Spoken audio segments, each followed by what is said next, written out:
Break के बाद आप सभी का स्वागत है। आगे बढ़ते हैं। छत्तीसगढ़ में उद्योगों और कारोबार को आसान बनाने की दिशा में बड़ा कदम उठाया गया है। विधानसभा से पारित ease of doing business act 2026 के तहत अब उद्योगों को उनके जोखिम के आधार पर अलग अलग श्रेणियों में रखा जाएगा। कम जोखिम वाले उद्योगों को कम औपचारिकताओं के साथ अनुमति मिलेगी, जबकि बड़े और अधिक जोखिम वाले उद्योगों के लिए जरूरी निगरानी व्यवस्था जारी रहेगी। छत्तीसगढ़ में ईज ऑफ डूइंग बिजनेस अधिनियम 2026 पारित। छत्तीसगढ़ में उद्योगों के लिए नियमों की तस्वीर बदलने जा रही है। अब कारोबार की मंजूरी जोखिम के आधार पर तय होगी, यानी कम जोखिम वाले उद्योगों को कम प्रक्रियाओं के साथ तेजी से अनुमति मिलेगी।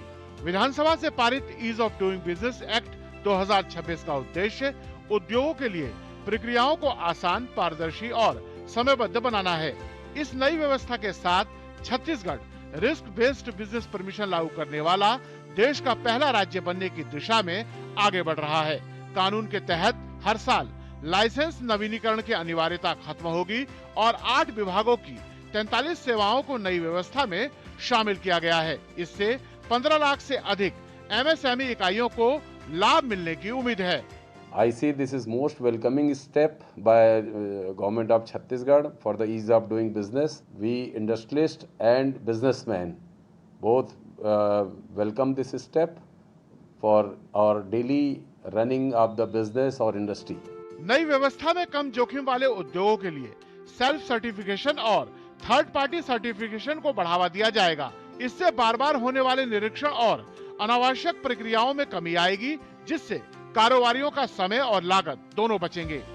सरकार का मानना है कि ये कानून निवेश को बढ़ावा देने के साथ उद्योगों के विस्तार और रोजगार सृजन में महत्वपूर्ण भूमिका निभाएगा।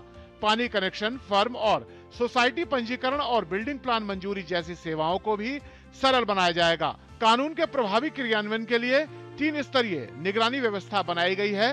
राज्य स्तर पर मुख्य सचिव की अध्यक्षता वाली समिति, जिला स्तर पर कलेक्टर की अध्यक्षता में तंत्र और मुख्यमंत्री की अध्यक्षता वाली परिषद इसकी मॉनिटरिंग करेगी। सरल नियमों, तेज मंजूरी और जोखिम आधारित व्यवस्था के साथ छत्तीसगढ़ उद्योगों के लिए एक नए निवेश मॉडल की ओर बढ़ रहा है। सरकार को उम्मीद है कि ये पहल राज्य में निवेश बढ़ाने और रोजगार के नए अवसर तैयार करने में अहम साबित होगी। इस कानून के लागू होने के बाद छत्तीसगढ़ देश का पहला ऐसा राज्य बन जाएगा जहां उद्योग और कारोबारों को उनके जोखिम रिस्क के आधार पर वर्गीकृत कर अनुमति देने की व्यवस्था होगी। अपने कैमरा सहयोगी काशीनाथ साहू के साथ सोमेश पटेल, डीडी न्यूज, रायपुर, छत्तीसगढ़।